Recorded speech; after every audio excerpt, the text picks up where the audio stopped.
बच्चों, जीके के इस सेशन में आप सभी लोगों का हार्दिक स्वागत है। करंट अफेयर्स का ये सेशन है जिसमें करंट अफेयर्स के 25 प्रश्नों का जिक्र तो करेंगे ही, साथ ही साथ जिक्र करेंगे 5 पड़ोसी देशों के प्रधानमंत्री और राष्ट्रपति के बारे में भी, है ना। तो चलिए, पहला प्रश्न आपके सामने है। प्रश्न संख्या 1, हाल ही में अंतर्राष्ट्रीय दिवस कब मनाया गया? कई बार अलग अलग कॉम्पिटिटिव एग्जामिनेशन में यह प्रश्न पूछा गया है कि अंतर्राष्ट्रीय श्रम दिवस कब मनाया जाता है। तो इस प्रश्न का जवाब भी आपको पता होना चाहिए। ये अंतर्राष्ट्रीय श्रम दिवस मनाया जाता है 1 मई को। कब मनाया जाता है? 1 मई को, है ना। अगले प्रश्न में आए, अंतर्राष्ट्रीय श्रम संगठन, पिछले प्रश्न में अंतर्राष्ट्रीय श्रम दिवस के बारे में जाने आपकी 1 मई को मनाया जाता है। इसमें आपको बताना है इस प्रश्न में कि अंतर्राष्ट्रीय श्रम संगठन का मुख्यालय कहाँ स्थित है। अंतर्राष्ट्रीय श्रम संगठन, जिसे आप ILO के नाम से भी जानते हैं, ILO का मुख्यालय है जेनेवा में। और जेनेवा कहाँ है? तो जवाब है स्विट्जरलैंड में। ILO का मुख्यालय कहाँ है? जेनेवा में। और जेनेवा कहाँ है? तो जवाब है स्विट्जरलैंड में। प्रश्न संख्या 3 आपके सामने है, अंतर्राष्ट्रीय श्रम संगठन की स्थापना कब हुई थी? प्रश्न है, अंतर्राष्ट्रीय श्रम संगठन की स्थापना कब हुई थी? आपको पता ही है, अंतर्राष्ट्रीय श्रम दिवस मनाया जाता है 1 मई को।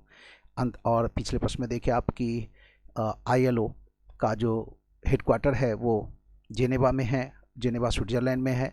अब इस प्रश्न में आपसे उसी से रिलेटेड प्रश्न है कि अंतर्राष्ट्रीय श्रम संगठन की स्थापना कब हुई थी। तो आप जान लें, अंतर्राष्ट्रीय श्रम संगठन की स्थापना हुई थी 11 अप्रैल 1919 को। कब हुई थी स्थापना? 11 अप्रैल 1919 को। कैसे याद रखेंगे आप? तो आप ऐसे ध्यान में रखिए, 1 मई श्रम दिवस मनाया जाता है और 1 मई से पहले महीना क्या आता है? अप्रैल। और इसमें एक बार नहीं है, 2 बार 1 है, मतलब 11 है, 1 और 1 मिलकर 11 होता है, ये ध्यान में रखें। 11 अप्रैल को श्रम संगठन की स्थापना हुई थी। अब ईयर कैसे याद रखेंगे? तो आप ऐसे ध्यान में रखिए कि अब वो दिन नहीं रहा कि आप मजदूरों को पकड़ के लाएं और 19 रुपये में उनसे मजदूरी करा लें। अब मजदूर भी जागरूक हो गए, है ना। अब मजदूर भी जागरूक हो गए हैं। अब वो 19 रुपये में आपके पास काम करने नहीं आ जाएंगे, है ना। अब आप उन्हें अप्रैल, ये जो देख रहे हैं, आप अपने मूर्ख नहीं बना सकते। आपको पता है ना, 1 अप्रैल को मूर्ख 1 अप्रैल को लोग बनाते हैं, है ना, अप्रैल फुल डे। तो वैसे याद रखिए, यहाँ 1 नहीं, 11 अप्रैल है, वो ध्यान में रखिए कि अब मजदूर मिलकर के 1 और 1 मजदूर मिलकर 11 हो चुके हैं, है ना। और वो दिन नहीं कि उनसे आप 19 रुपये में काम करा लेंगे। ऐसे ध्यान में रखिए कि 11 अप्रैल 1919 को अंतर्राष्ट्रीय श्रम संगठन की स्थापना हुई थी। हर एक डेट को याद रख सकते हैं, लेकिन उसको थोड़ी किसी छोटी सी कहानी के साथ जोड़ना पड़ता है ना। अगले प्रश्न में आए, क्वेश्चन नंबर 4 है, अंतर्राष्ट्रीय श्रम संगठन के प्रमुख वर्तमान में कौन है? अंतर्राष्ट्रीय श्रम संगठन के प्रमुख वर्तमान में कौन है? ये है गाय राइडर। और सुंदर सी इनकी तस्वीर देख रहे हैं आप स्क्रीन पर, है ना। स्क्रीन के बाईं ओर ये तस्वीर दिख रही है आपको, ये गाय राइडर की तस्वीर है। ये अंतर्राष्ट्रीय श्रम संगठन के वर्तमान में प्रमुख हैं। ध्यान में रखिए, अंतर्राष्ट्रीय श्रम संगठन के प्रमुख वर्तमान में कौन है? तो गाय राइडर। क्या नाम है? गाय राइडर, ठीक है। अगले प्रश्न में आ जाइए। क्वेश्चन नंबर 5 आपके सामने है, अंतर्राष्ट्रीय श्रम संगठन के सदस्य देशों की संख्या वर्तमान में कितनी है? अंतर्राष्ट्रीय श्रम संगठन के सदस्य देशों की संख्या वर्तमान में कितनी है? कई एग्जामिनेशन में इस तरह का भी प्रश्न पूछा गया है, तो इसका जवाब पता होना चाहिए। अंतर्राष्ट्रीय श्रम संगठन के सदस्य देशों की संख्या वर्तमान में 187 है। कितनी? 187। कितने? 187। अगला प्रश्न है, हाल ही में किस देश ने हेपेटाइटिस बी एवं हेपेटाइटिस सी के साथ साथ सिफिलिस जैसे रोगों की जांच के लिए एक मल्टी स्क्रीन टेस्ट सिस्टम शुरू किया है? प्रश्न है, हाल ही में किस देश ने हेपेटाइटिस बी एवं हेपेटाइटिस सी के साथ साथ सिफिलिस जैसे गंभीर खतरनाक रोगों की जांच के लिए एक मल्टी स्क्रीन टेस्ट सिस्टम शुरू किया है? तो आपको पता होना चाहिए वो देश कौन सा है। वो देश है रूस। रूस के द्वारा हाल ही में ये हेपेटाइटिस बी एवं हेपेटाइटिस सी जैसे खतरनाक रोगों की जांच के लिए एक मल्टी स्क्रीन टेस्ट सिस्टम शुरू किया गया है। अगले प्रश्न में आए, अगला प्रश्न है, चूंकि पिछले प्रश्न में जिक्र आया रूस का, तो अब ये जानना बहुत जरूरी है कि वर्तमान में रूस के राष्ट्रपति एवं प्रधानमंत्री क्रमशः कौन है। तो चलिए बताइए, वर्तमान में रूस के राष्ट्रपति एवं प्रधानमंत्री क्रमशः कौन है? तो जान लें, राष्ट्रपति तो है व्लादिमीर पुतिन। बहुत नाम सुने होंगे आप, व्लादिमीर पुतिन का अक्सर चर्चा में रहते हैं। लेकिन रूस के प्रधानमंत्री का नाम बहुत कम लोगों को पता है, तो ये ध्यान में रखिए, मिखाइल मिशुस्तिन नाम है इनका। क्या नाम है? मिखाइल मिशुस्तिन, है ना। मी 2 बार है और लास्ट में मिशुस्तिन में 3 लिखा हुआ है। मी 2 बार और लास्ट में 3 देख रहे हैं आप। तो मिखाइल मिशुस्तिन ये नाम है रूस के प्रधानमंत्री का और राष्ट्रपति हैं व्लादिमीर पुतिन। अगला प्रश्न है, हाँ देखिए आप, ये एसबीआई से रिलेटेड प्रश्न है। यहाँ पर हम आपको जानकारी दे दें, एसबीआई से वैकेंसी आई है क्लर्क की, कितनी? कुल मिला के 5000 सीटों की वैकेंसी आई है। ढंग से तैयारी करेंगे तो आराम से आप क्लर्क बन जाएंगे और फिर 4-5 सालों में प्रमोशन से आप ऑफिसर बन जाएंगे। तो ये भी एक रास्ता है एसबीआई में ऑफिसर बनने का, ये भी एक अपॉर्चुनिटी है आपके लिए। तो यदि आप एलिजिबल हैं तो आप इस फॉर्म को ज़रूर फिलअप कर दें। वर्तमान में स्टेट बैंक ऑफ इंडिया के चेयरमैन कौन है? प्रश्न आपसे ये है। तो वर्तमान में स्टेट बैंक ऑफ इंडिया के जो चेयरमैन हैं वो दिनेश कुमार खारा हैं। कौन है? दिनेश कुमार खारा। और ये जो तस्वीर देख रहे हैं आप, ये दिनेश कुमार खारा की ही तस्वीर है। देख लीजिए, पहचान लीजिए आप, स्टेट बैंक ऑफ इंडिया में जो चेयरमैन है वो कैसे दिखते हैं। देख लीजिए, दिनेश कुमार खारा, आपके Dinesh Kumar ji state bank of India के चेयरमैन हैं, है ना। अगले प्रश्न में आ जाइए। अब जब बात एसबीआई की हुई है तो चलिए सब जल्दी से आप ये बता दें कि स्टेट बैंक ऑफ इंडिया की स्थापना कब हुई थी, है ना। स्टेट बैंक ऑफ इंडिया की स्थापना कब हुई थी? तो चलिए जवाब भी जान लें। 1 जुलाई 1955 को। कब? 1 जुलाई 1955 को स्टेट बैंक ऑफ इंडिया की स्थापना कब हुई थी? 1 जुलाई 1955 को। याद कीजिए आप अपने बचपन को, और यह भी याद रखें कि स्टेट बैंक ऑफ इंडिया की स्थापना हुई थी 1 जुलाई 1955 को। इस तरह करके आप छोटी मोटी कहानी कविता के साथ जोड़ करके आप इन प्रमुख डेटा को याद रख सकते हैं। तो एसबीआई की स्थापना हुई थी 1 जुलाई 1955 को। अगले प्रश्न में आ जाइए। अगला प्रश्न है, स्टेट बैंक ऑफ इंडिया का हेडक्वार्टर कहाँ है? स्टेट बैंक ऑफ इंडिया का हेडक्वार्टर मुंबई में है। कहाँ है? स्टेट बैंक ऑफ इंडिया का हेडक्वार्टर मुंबई में है। अगले प्रश्न में है, प्रश्न संख्या 11, हाल ही में किस देश ने सड़कों पर चालक रहित कारों को चलने की अनुमति प्रदान की है? बहुत बड़ी बात है कि बिना चालक के कार चलेगी सड़कों पर। यह अनुमति किस देश में हाल ही में प्रदान की गई है? तो यूनाइटेड किंगडम में सड़कों पर चालक रहित कारों को चलने की अनुमति प्रदान की गई है और ये पहला देश है, विश्व का पहला देश है जो चालक रहित कारों को सड़कों पर चलने की अनुमति प्रदान किया है। इस दृष्टिकोण से यह जानकारी आपके लिए अति आवश्यक है ना। महत्व समझ रहे हैं आप इस इंफॉर्मेशन का। अगले प्रश्न में आ जाइए। प्रश्न संख्या 12 आपके सामने है। तो पिछले प्रश्न में चर्चा हुई यूनाइटेड किंगडम की, यहाँ हम आपसे प्रश्न पूछ रहे हैं इसी से रिलेटेड कि वर्तमान में ब्रिटेन के प्रधानमंत्री कौन है? वर्तमान में कि ब्रिटेन के प्रधानमंत्री हैं बोरिस जॉनसन। कौन है? Boris Johnson. और ये सुंदर सी तस्वीर है बोरिस जॉनसन की, आप ही की तरफ देख रहे हैं, देख लीजिए आप, है ना। बोरिस जॉनसन की तस्वीर स्क्रीन पर दिख रहा है आपको, बोरिस जॉनसन की तस्वीर। ये है ब्रिटेन के प्रधानमंत्री बोरिस जॉनसन, ठीक है। अगले प्रश्न में आइए। हाल ही में केवी आनंद का निधन हुआ, वो केवी आनंद कौन थे? हाल ही में केवी आनंद का निधन हुआ, ये केवी आनंद कौन थे? तो जवाब है ये प्रसिद्ध फिल्म निर्देशक थे। केवी आनंद का हाल ही में निधन हुआ, वो केवी आनंद कौन थे? तो प्रसिद्ध फिल्म निर्देशक थे। अगले प्रश्न में, वर्तमान में ट्विटर के सीईओ कौन है? वर्तमान में ट्विटर के सीईओ कौन है? तो जान लें, जैक पैट्रिक डोरसे, ये वर्तमान में सीईओ हैं किसके? ट्विटर कंपनी के। ट्विटर क्या है? सोशल प्लेटफॉर्म है, जैसे फेसबुक है, इंस्टाग्राम है, तो वैसे ही ये सोशल प्लेटफॉर्म है ट्विटर। आप अक्सर सुनते हैं कि हमने ये सिलसिले में रिलेटेड जो परेशानी है वो प्रधानमंत्री को ट्वीट किया है, कई लोग रेल मंत्री को ट्वीट करते हैं।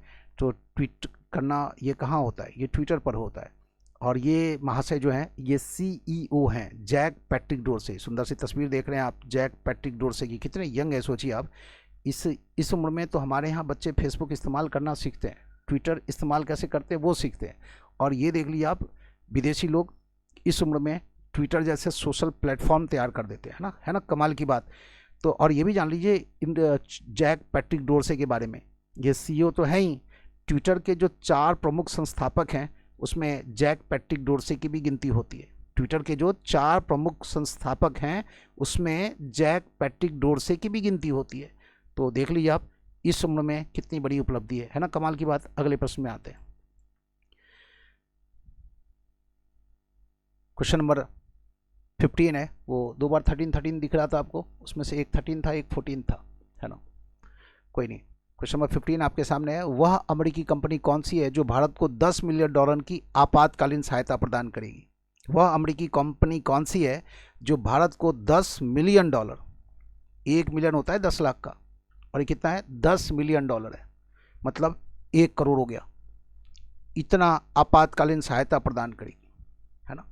तो वो अमेरिकी कंपनी कौन सी है? तो जान ली, वो अमेरिकी कंपनी है बोइंग। देख ली कितनी बड़ी कंपनी है, लोग $1 करोड़ दे देते हैं। $10 मिलियन, 10 मिलियन, 1 मिलियन 10 लाख का, 10 मिलियन का मतलब हो गया 1 करोड़, $1 करोड़। तो $10 मिलियन मतलब $1 करोड़ बोइंग कंपनी देगी। और $1 आप जानते ही हैं कि आज के डेट के अनुसार देखें तो 73 रुपया 16 पैसा आज का जो डेट है उसमें $1 का वैल्यू इतना है। अभी थोड़ी देर पहले न्यूज़ में ये आ रहा था। चलिए अगले प्रश्न में चलते हैं। प्रश्न संख्या 16 आपके सामने है। वह देश कौन सा है जहां एक धार्मिक उत्सव में भगदड़ मच जाने से 44 से अधिक लोगों की जान गई? वह देश कौन सा है जहां एक धार्मिक उत्सव में भगदड़ मच जाने से 44 से अधिक लोगों की जान गई? आप ये मत समझिएगा ये देश भारत है, ये देश इजराइल है। ऐसे देशों में भी भगदड़ में 44 लोग मारे जाते हैं। भारत में तो इस तरह का भगदड़ आम बात है, लेकिन इजराइल में ये भगदड़ हुई है, बड़ी बात है। बहुत ही इजराइल डेवलप्ड कंट्रीज़ के रूप में गिना जाता है। इजराइल के पड़ोसी देशों को भी देख लीजिए आप, इजिप्ट है, जॉर्डन है, सीरिया है, लेबनान है, ये सब इजराइल के पड़ोसी देश हैं। देखिए आप, रेड सी से सटा हुआ है ये इजराइल, और दूसरी ओर ये मेडिटेरेनियन सी, भूमध्य सागर से जुड़ा हुआ है ना। इजराइल का नक्शा भी देख लीजिए आप, ये स्टार 6 पॉइंट वाला स्टार है, और बीच में रंग उजला और टॉप और बॉटम में नीले रंग की पट्टी दिख रहा है आपको। इजराइल का ये नक्शा है। इजराइल का नक्शा तो देख ही नहीं, साथ ही साथ इजराइल का झंडा भी, इजराइल का जो फ्लैग है वो भी आपको दिख ही रहा है ना। इस चित्र में गोलान हाइट्स वगैरह भी दिखाया जा रहा है, वेस्ट बैंक भी दिखाया जा रहा है। इस चित्र में देख रहे हैं आप कि जेरूशलम कहाँ है, तेल अवीव कहाँ है, ये भी देख रहे हैं आप। गाजा की जो पट्टी है जो अक्सर चर्चा में रहती है वो भी इसमें देख रहे हैं। तो बीच बीच में आप ये नक्शा भी देखा कीजिए, जब भी किसी देश की बात आती है तो उस देश का नक्शा देखें तो काफ़ी कुछ ध्यान में रख सकते हैं आप, काफ़ी कुछ सीख सकते हैं। उन देशों के उस देश के पड़ोसी देशों के बारे में भी आपको अच्छी जानकारी हो जाएगी। चलिए अगले प्रश्न में चलते हैं।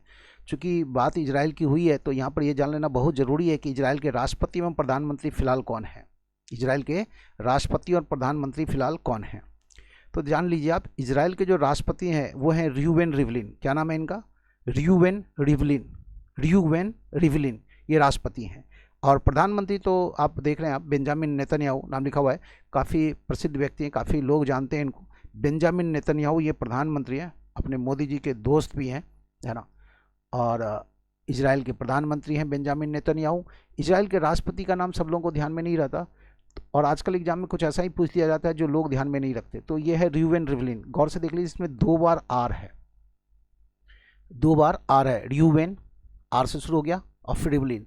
तो इस तरह से याद रखिए, राष्ट्रपति 2 बार आर। इजराइल के राष्ट्रपति के नाम में क्या दिख रहा है आपको? 2 बार आर, रियूवेन रिवलिन, है ना। ऐसे ध्यान में रखिए। अगले प्रश्न में आ जाइए। अगला प्रश्न है, वर्तमान में इजराइल की राजधानी कहाँ है? अब यहाँ पर यह जानना जरूरी है कि वर्तमान क्यों लिखा हुआ है। तो पहले जो इजराइल की राजधानी थी वो तेल अवीव माना जाता था, लेकिन वर्तमान में जो इजराइल की राजधानी आपसे पूछा गया है तो आपका जवाब होगा जेरूशलम। जेरूशलम इजराइल की राजधानी है ना। अगले प्रश्न में आए, इजराइल की मुद्रा का नाम क्या है? कई देशों की मुद्रा से रिलेटेड प्रश्न पूछा जा चुका है पहले भी, तो आप भी ये ध्यान में रखिए, इजराइल की मुद्रा का नाम क्या है? तो इजरायली शेकेल। क्या है? इजरायली शेकेल, है ना। इजरायली शेकेल, इजराइल की मुद्रा है इजरायली शेकेल, ध्यान में रखिए। 20वां प्रश्न आपके सामने, यानोबू बंदरगाह किस देश में स्थित है? ध्यान रहे, यह बंदरगाह हाल के दिनों में चर्चा में था। क्यों चर्चा में था? तो इस बंदरगाह पर ड्रोन से बमबारी हुई। इस बंदरगाह पर ड्रोन से बम बरसाए गए। अब ये बम बरसाने वाला देश कौन सा है, इस पर तो विवाद चल रहा है, लेकिन ये जान लेना बहुत ज़रूरी है कि ये यानबू बंदरगाह है कहाँ। ध्यान से देख लें, ये यानबू बंदरगाह सऊदी अरब में। और इस नक्शे में हम आपको क्या दिखा रहे हैं? इस नक्शे में हम आपको सऊदी अरब का नक्शा दिखा रहे हैं, ताकि सऊदी अरब के पड़ोसी देशों को भी आप देख सकें। इसमें सऊदी अरब के पड़ोसी देशों में देख लीजिए आप, ईरान तो कुछ दूर भी है ना, लेकिन इराक तो है, देख रहे हैं आप, इराक सटा हुआ देश है सऊदी अरब से।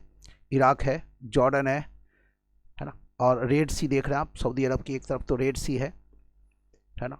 और रेड सी से सटा ये इजराइल, सूडान, इरिट्रिया और यमन देख लीजिए कहाँ है।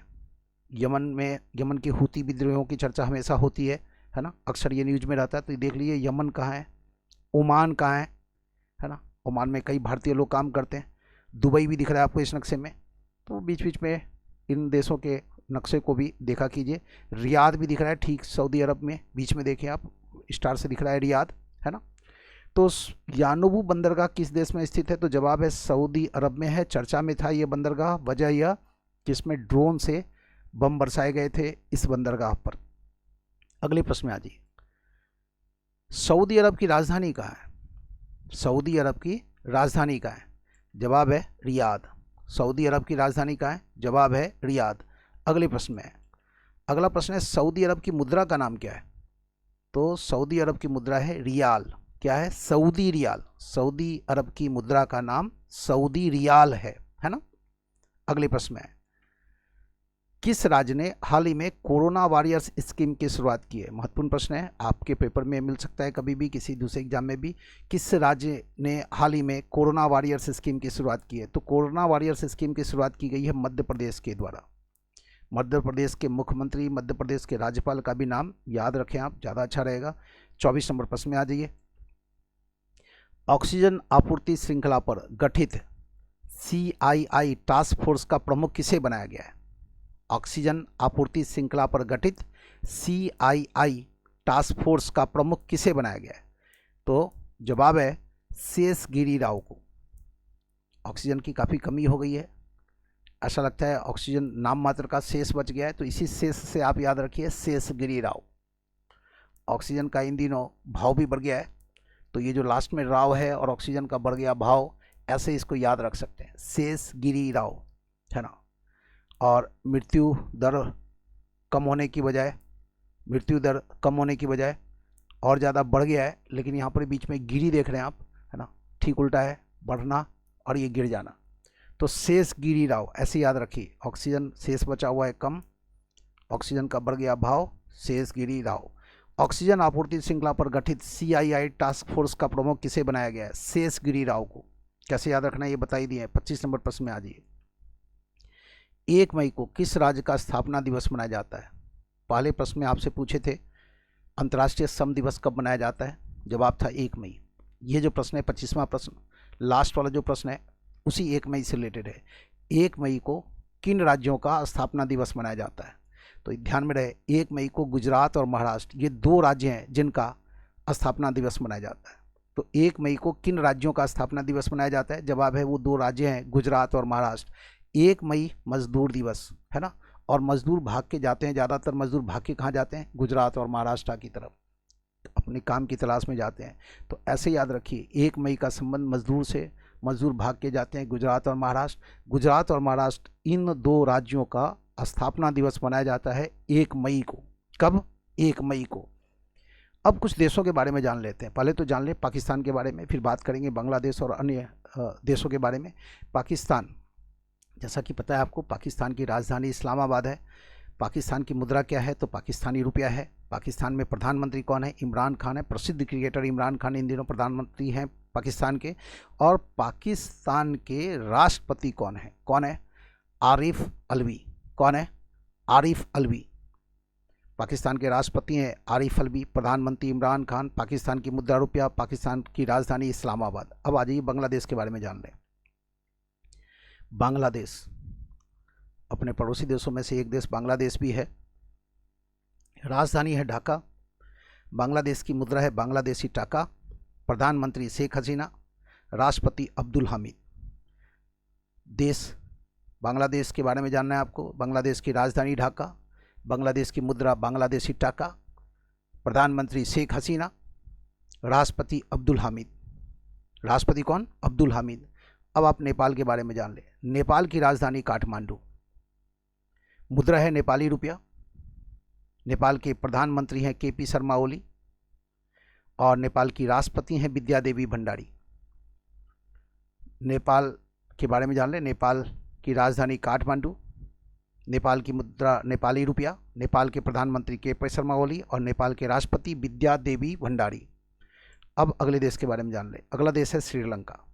श्रीलंका की राजधानी है जयवर्धनेपुराकोट्टे और साथ ही साथ कोलंबो भी।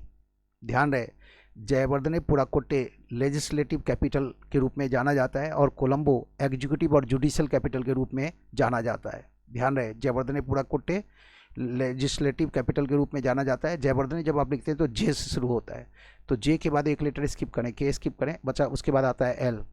तो यही एल जयवर्धनेपुराकोट्टे से रिलेटेड है। एल का मतलब लेजिस्लेटिव कैपिटल कहलाता है जयवर्धनेपुराकोट्टे, ये ध्यान में रखना है। और कोलंबो हो गया एग्जीक्यूटिव और जुडिशियल कैपिटल। कोलंबो हो गया एग्जीक्यूटिव और जुडिशियल कैपिटल।